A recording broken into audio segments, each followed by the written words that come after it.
Hey, welcome back to another episode of Collector's Corner with Corey Smith. That is me, your host. Thank you for tuning in here at the Murfreesboro Media Headquarters. But we are back with more music. What's that strange music? Oh yeah, that's right. We are gonna be breaking down my top 5 all-time favorite albums. Here's my favorite bands. Well, let's just go ahead and jump up in there. But before that, go ahead and hit that like, get that subscribe, maybe comment or share if you're down with that sort of thing.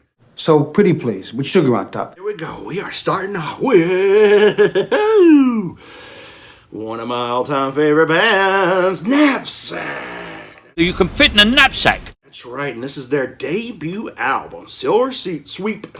Dang, I can't even. That's tongue-tied out there. Silver Sweepstakes from 1995. But I did not discover Knapsack until around maybe 99, 2000, somewhere around there. Album is so good, but I'll give you a disclaimer. I mean, this is their debut album, done on a budget. It's got some lo-fi sort of sound, little, the production quality is not that great. But that's kind of what I love about it. It's just kind of raw, and, you can just think about it. It just sounds like 4 dudes, in their garage or in a storage unit somewhere, just turn the amps up and just go for it, boy. Oh, man, this is some great rock music.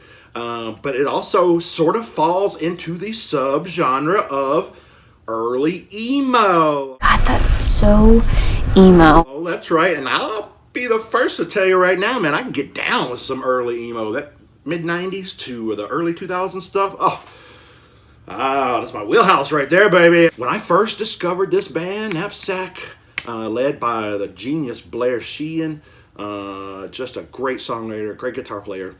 And this sort of opened up my whole world to that sort of stuff.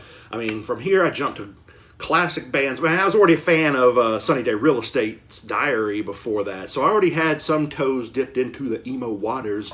But then when I heard this, boom, I was on like Texas's The Reason and Mineral and like all the 90s stuff. Boom, I just head first into the Deep Elm catalog, all that stuff. Great.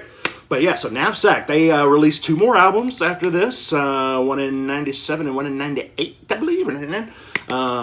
Much better production quality, and songwriting probably got a little bit better too. I mean, some great songs on there as well, but God, I just go back to this one all the time, and it is so good. Woo boy! So we've got the nice little digipack here, Alias Records, and so... I'll tell you what, I'm a fan of digipacks. A lot of people hate them. A lot of people aren't into them, but whoa, I'm all about them. Just simple. Don't need a whole lot to it. There's the fellas right there. All the little, all it gives you is just the production stuff. There's the disc, just some hands, purple, songs, boom, 11 tracks. Probably my favorite song off the album is the opener, Cellophane. Wrap it up, cellophane. Oh, it's just a fucking driving, grungy, alternative-y, emo-y, sort of just fuzzed out guitars, badass drumming. Oh, so yeah, check it out if you ain't familiar. But we got more to talk about right now. That was number 5, baby. We're counting down. Number 4 is next. Sort of falls into the emo subgenre. I mean, it is rocking.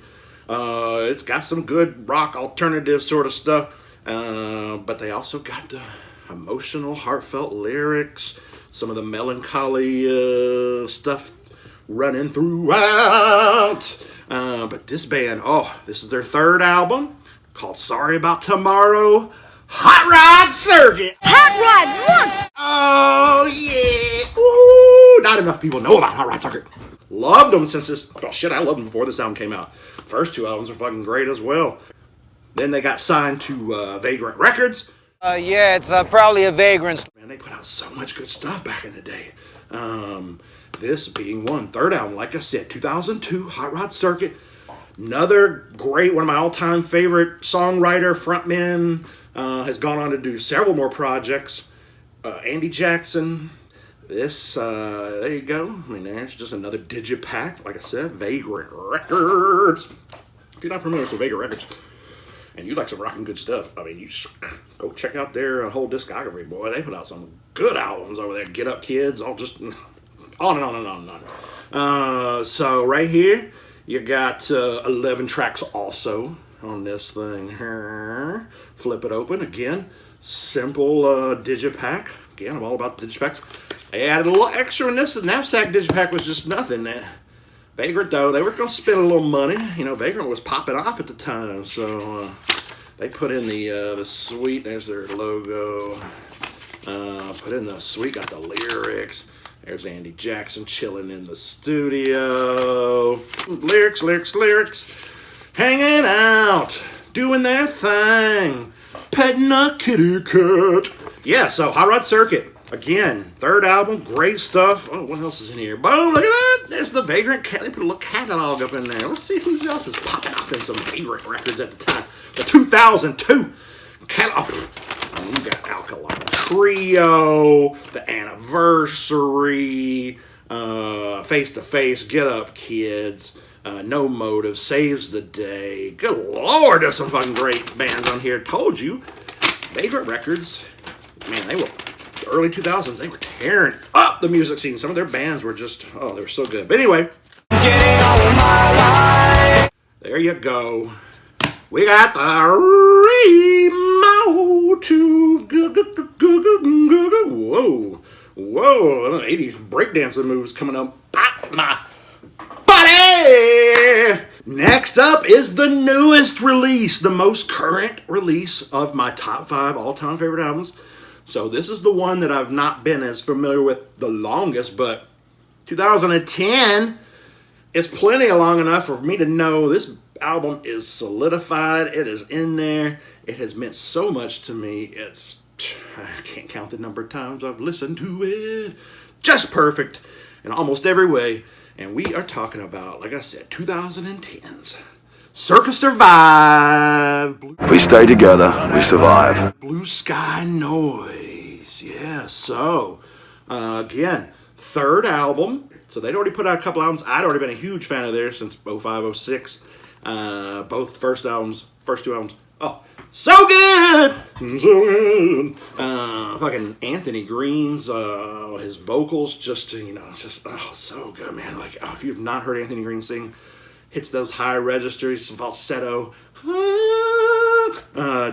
really just will fucking put the hairs on your arms will stand up, man. His voice is so good. And this album, I feel like by the time first two albums, like I said, loved them to death. They finally got signed to Atlantic Records, a big record label. Had a huge production budget. Got to spend a bunch of time working on songs, and I think it shows. I mean, I think the songwriting just went to the next level on this album. And then the same month that this album was released in 2010, I finally got to see him after being a fan for 4 or 5 years at that point. Finally got to see him at that Exit Inn, my favorite club in Nashville. We need an exit. God, just blow the roof off that place on support of this album. And so, oh my God, this thing was in my car and just spinning through my world, through my life. Get out of this fucking album! Woo! Yeah! So check it out, man. Oh, God, Strange Terrain, great lead-off song, but get out, get out, get out! Yeah, so, fucking great songs. Glass Arrow, I Felt Free, Imaginary Enemy. Imaginary Enemy.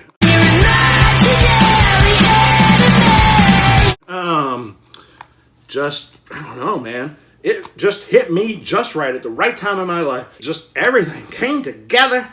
The live experience, just, oh.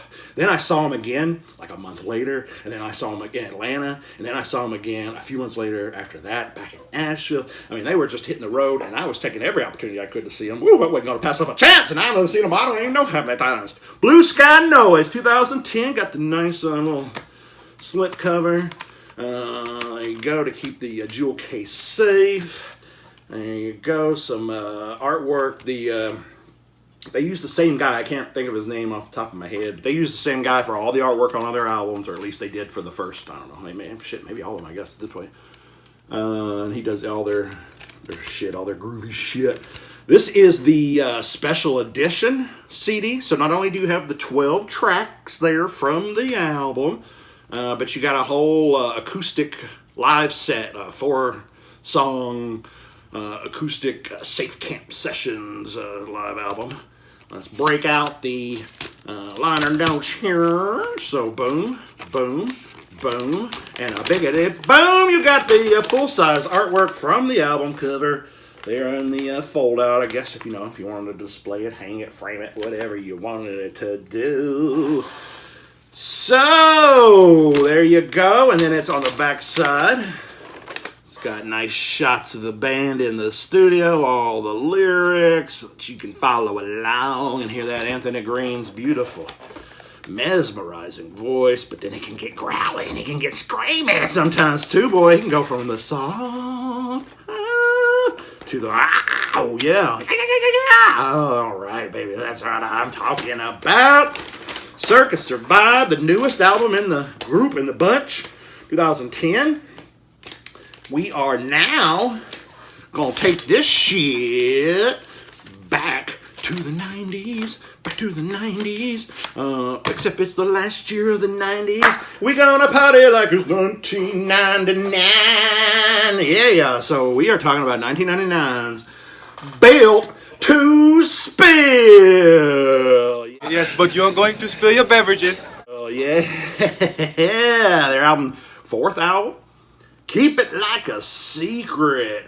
And again, this is one of those bands that I did not discover until they had been around for a minute, until they'd been doing their thing. Like I said, 4th album. This is the album I discovered them on, was the 4th album. And so I'm just doing my thing, 1999, living in my apartment, going to college, just hanging out on the couch, it's late night. I mean, shit, I was up all night, in those days. Conan O'Brien just happened to be on. I'm chilling, like, all right, let's see what's Conan on doing. And we watching some Conan, laughing. He's like, coming up next, our musical guest, Built to Spill. I'm like, Built to Spill? I said, that's kind of a catchy name, Built to Spill. Oh, man, let's just check them out. I mean, I was going to check them out regardless. It wouldn't have mattered who they were. It could have been a country band. I mean, I'm just hanging out. It's, whatever, 12:30 at night. I don't give a shit. So they come on, oh my God, the triple guitar attack with the fuzzed out guitars, the wah, just the Doug Marsh's vocals. Oh, it just blew me away. They played the 8th track on the album, You Were Right. Great rock song, does all these mentions to the classic guys like Jimi Hendrix and Led Zeppelin and Pink Floyd and all these things. Just kind of giving them shout outs to his influences and stuff. But yeah, they're just a quirky, crazy indie band. And like I said, I was just, I was like, I was sitting up on the couch, all of a sudden I'm awake, and I'm looking, and I'm going, oh boy, that song is blowing my fucking mind!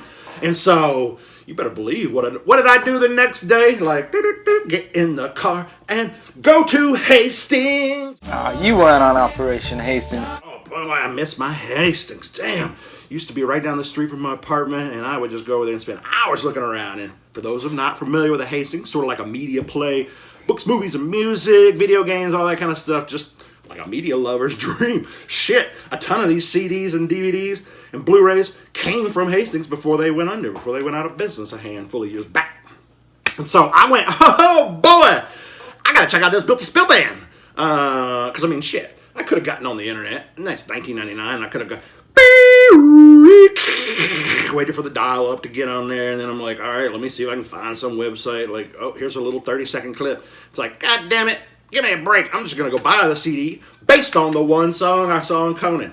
And you can still see that performance on YouTube right now, and I still go back and watch it every now and then because it's great. I don't care what anybody says. Actually, I think everybody says it's great.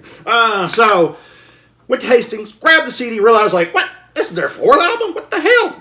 I guess I'm buying 4 CDs today. Damn. I mean, goddamn, I was in Built to Spill land for like 6 months. I just couldn't get them out of my head, and I still love them. Seen them multiple times in concert. Have met Doug Marsh and chit-chatted with him while having a beer at a Mexican restaurant. Oh, yeah, boy.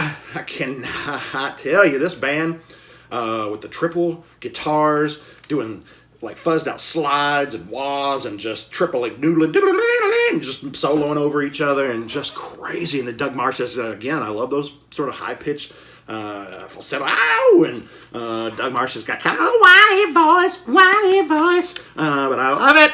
And so yeah, Built to Spill, 4th album, lead off track The Plan, though Carry the Zero. It's got to be probably one of their, if not their best song of all time. I mean, it's probably my favorite Built to Spill song of all time. And it's been their closer for years and years and years at their live shows. In fact, and then it just got picked by Pitchfork Magazine as one of the best songs of the 90s. Though my wife's favorite song is Sidewalks. She used to work at an American Eagle at a mall, and for whatever reason, I guess Warner Brothers was trying to push Built to Spill out into the kids' brains and trying to get it to worm up in there. And so I started listening to this album, and she went, wait a minute, I know that song. That shit's up on my workplace radio, and it's like, there's Sidewalks, there it is. So yeah, she's got a soft spot for that song. Very good, very catchy, kind of poppy, kind of fun. And it's just, whoa, there we go. Get your ass around, Built to Spill! Quit fooling around, fool! And so, there we go. Let's break it out. You got the whole fold out. There's Doug Marsh, singer / lead guitarist. But man, I will tell you what, this falls in at number 2, second favorite album. But now we're down to number 1. Rule number 1. I'm number 1. And let me tell you, number 1 is, favorite album of all time. Jesus, I just can't catch my breath. We're talking about Dinosaur Jr.'s Where You Been? Where you been all day? 1993, my favorite all-time band. I've seen them countless times. I've seen Jay Mascis, the lead singer, lead guitarist, solo multiple times. It is Dinosaur Jr. is my musical influence, my musical life, my musical love. Just everything about Dinosaur Jr. just resonates through my body. Jay Mascis, with the most warbly, scratchy, out-of-tune vocals. Can't you hear a word I said? But his just shredding, shredding, and I'm talking about shredding. He knows how to fucking work a guitar neck down. And so this right here is their 5th album. Whoa, boy, yeah, they've been around a minute. 1993, right at the height of the grunge alternative wave. This album came out, and it's fucking great. It blew up. It was on 120 Minutes on MTV. It was getting alternative radio airplay. Just so many great songs on here. This is the deluxe reissue from Cherry Red Records, British or UK label that does a lot of these reissues, does a lot of these sort of special edition things. And so it's got, because the original would have just come in jewel case, the hard plastic jewel case, with just the basic insert in there. But then here in 2019, they did a reissue, special edition, 2-disc reissue with a new digipack fold-out with some new artwork, shots of the band.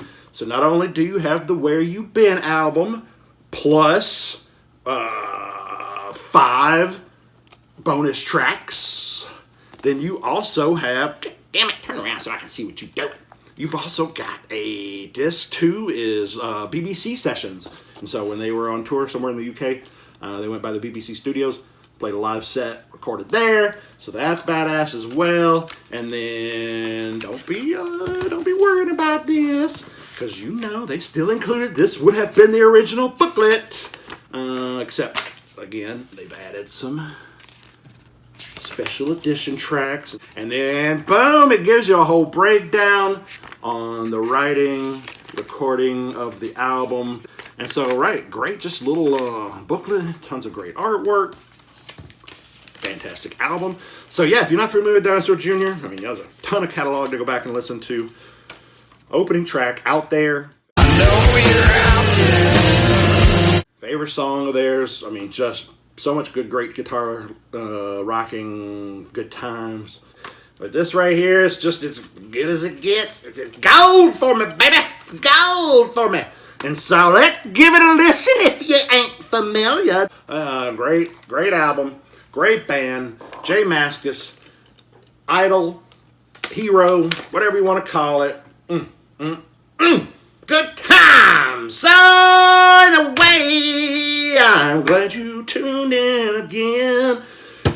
And there it is, folks. Top 5 favorite albums of all time, man. That gives you a little insight to my music love. It gives you a little inside peek at my brain. But with that said, we're going to close this sucker down.